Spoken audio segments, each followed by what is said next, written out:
at least one college football analyst, and frankly, a dude that would absolutely know, believes Nick Saban will be making a coaching return.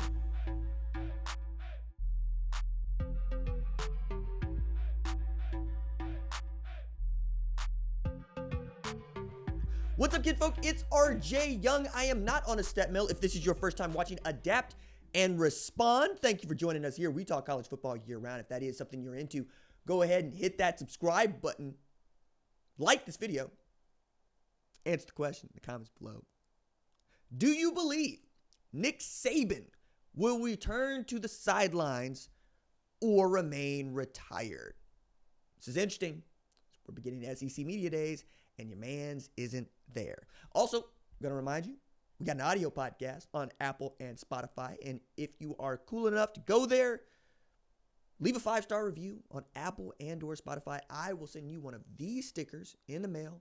All you got to do is hit that form in the description below. Tell me where to send your sticker, and a personal thank you note from me will be on its way.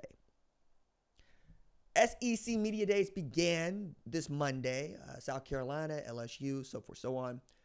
Some interesting things have been said already. You know, Shane Beamer going to see, you guys doubted us last year and we won 9 games, but it's cool because we think we're just as good, even if we're just a little bit younger on defense. But Lenore Sellers is a year under his belt. We expect him to get better.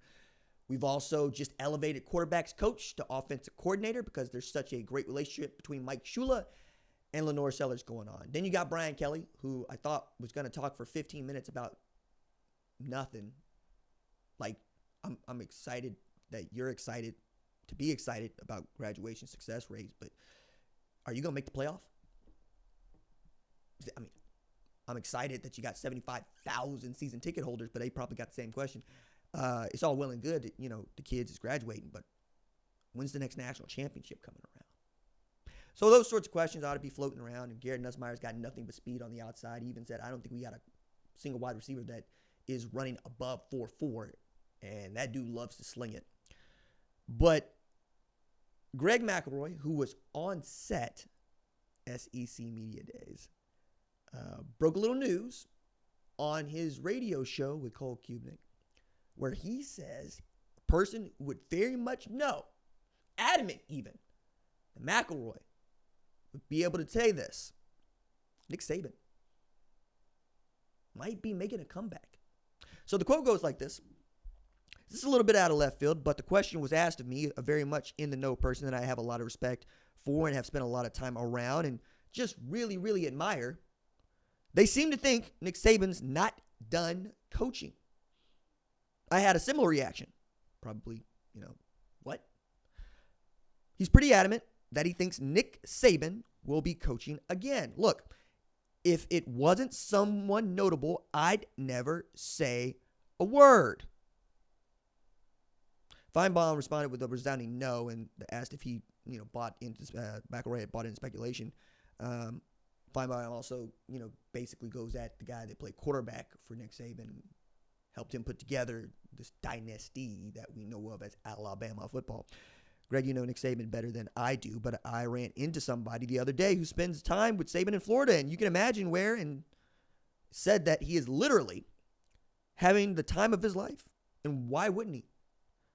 I'm much closer to Nick Saban's age than you are, and I can assure you, when you have everything you want and you start playing golf and at the best golf clubs in America, and you start making friends, and who belongs to even better golf clubs, and you make a lot of money for doing very little TV work or work on TV, the interest in doing what he walked away from is not very high.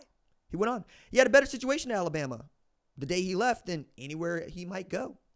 Let's say it's next year. Now, I don't know whether it's college or pros. Could he be talked into something like the NFL? I don't know how, because I don't know that itch burns anymore either. But my opinion is Nick Saban is done coaching.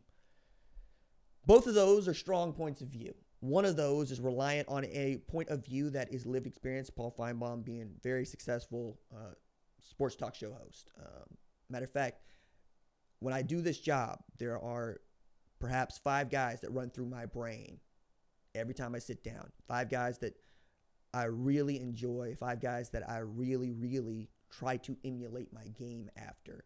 And I try to take aspects, not the whole thing, but aspects of each one of what they do. And Feinbaum is one of those 5 guys. If you're thinking about a voice of college football, which I know other people have the audacity to call themselves, you're probably thinking about Paul Feinbaum at some point, right? That's what his show was at WJOX. That's what his show was when he got to ESPN. And frankly, he is one of the better commentators on First Take that they have kind of rotate through. Comes strong, comes fire. And like this, pretty reasonable, even if it has to, depend on lived experience. Because as my job goes, there are a couple ways to do it, right? But there are really just one way for you to keep doing it. Be entertaining, have the information. If you're information with the entertaining, or you can give the information in another way, you get to keep doing this job. Colin's great at this. Bomani's great at this. Nick's great at this. Paul's great at this. Keep going down the line on this. If I told you all the sports talk show hosts that I studied, we'd be here forever. But I just named a few. There are some great interview artists out there that I've also pulled from, right? People like you probably wouldn't read or listen to, like Peter Kafka or David Green. Folks that really are good at not just doing the homework, Brian Curtis, but getting to the point of the question, right? When you host a solo talk show like I do, it's a very different attitude that you show up with. You have an attitude and an air about you that is, if you are found out, you're found out. There's no help. And there are folks that depend on calls and depend on chats and whatnot. What Greg had is information. And Greg is not fond of putting his name out if he is not right. If nothing else, when you listen to Greg McElroy talk, you will hear smart, you will hear reasoned, and you will hear a man who would like you to know I'm taking a conservative angle on here, not religiously, politically. I'm taking an angle here that is, if you're giving me the high-low read, but you want to back off, I'm going to take the hitch. I'm giving you the angle of, I checked a run because we had 5 in the box. He's not going to force this. That's not who he is. He doesn't look at one-on-one coverage with a lesser receiver and go, that's a play to make. No. He says, what is going to get the team moving forward? What's going to move the sticks?